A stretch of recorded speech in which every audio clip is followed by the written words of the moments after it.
Không, bỏ cái khẩu trang ra.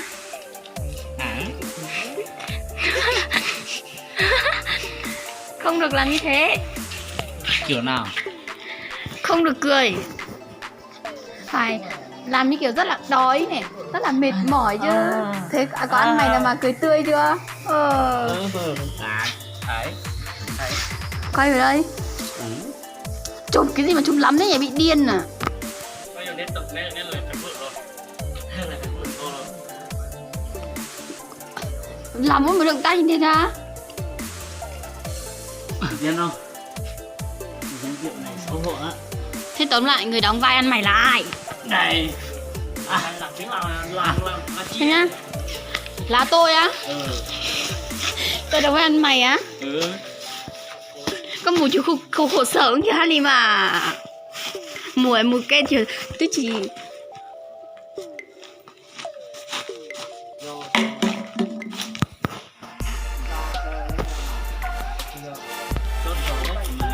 lần trước làm đại hội văn hóa dân tộc các kiểu kia cũng làm ở đây à?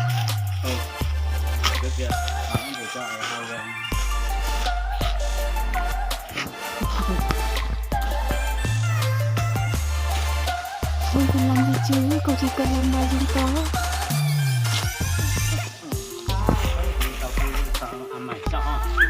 Gì bao?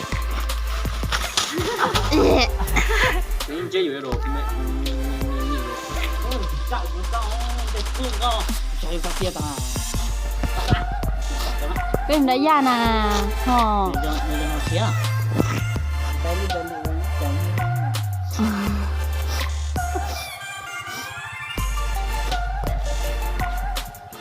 Đây mình đã ra này.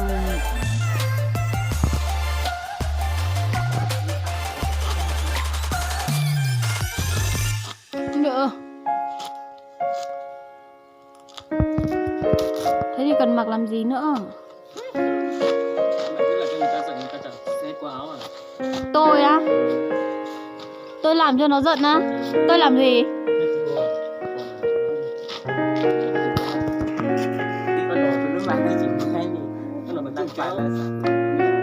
Không.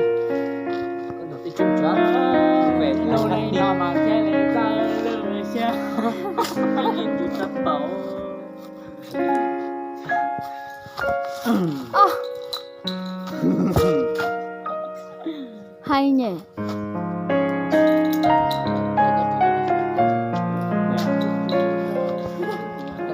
Không quay đoạn này đâu nha. Chỉ có mình chú bò.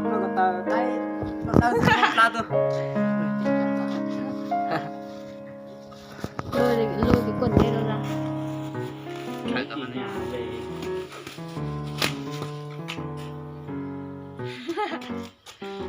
Làm cho con nít. Không cần làm gì chứ, cô chỉ cần làm lại. Chúng ta tôi nói đấy tao. Em cả là dân đó chứ. X này cái điện.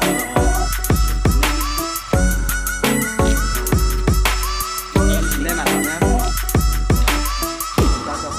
Ra được.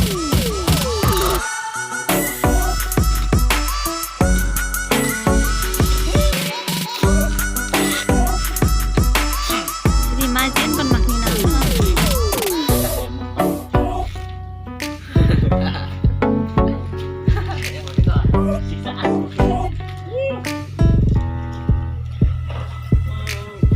Đồ cho mình trời ơi. Hầu ngược trời, trời là mẹ chó.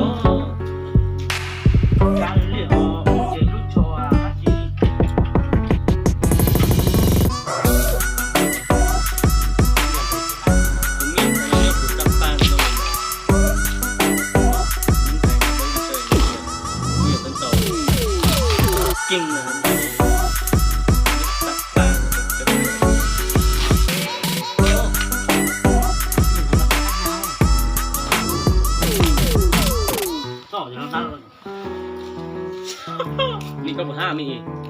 Hát gì? Hát của nó nè. Đâu? Nói cho nó hát nè. Ha. Là như nào? Hát đây thôi, cứ trổ bà hát hai đây thôi. Nào với mày tôi có biết bài nào đâu.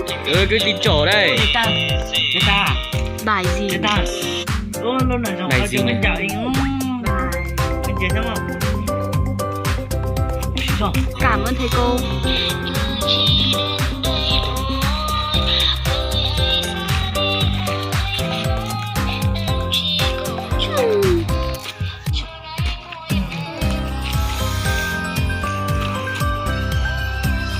Đi đi. Tìm đi. Cảm ơn thầy cô. Cứ tìm gì đi. Bài đừng yêu ai anh nhé. Viết đi. Đừng yêu ai. Về đi. Này. Không à?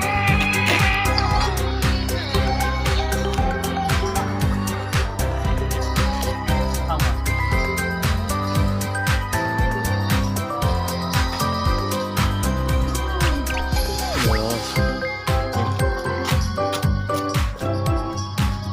Đi hát không? Đi hát là sao? Đi hỏi hát xong thì mình hát. Ngu thế. Ngu thế.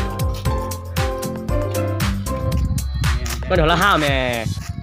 Nhưng mà họ đang hát mà. Mình cứ họ hát đi. Không. Hát được mà. Mình hát họ nghe thấy không? Có. Bây giờ nói như này họ nghe thấy không? Có. Đùa. Thật mà.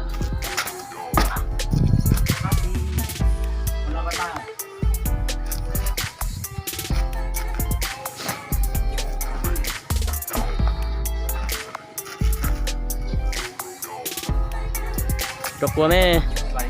Phải sao lắm. Halim mà tali nó luôn. Halim bà ta lên nó lên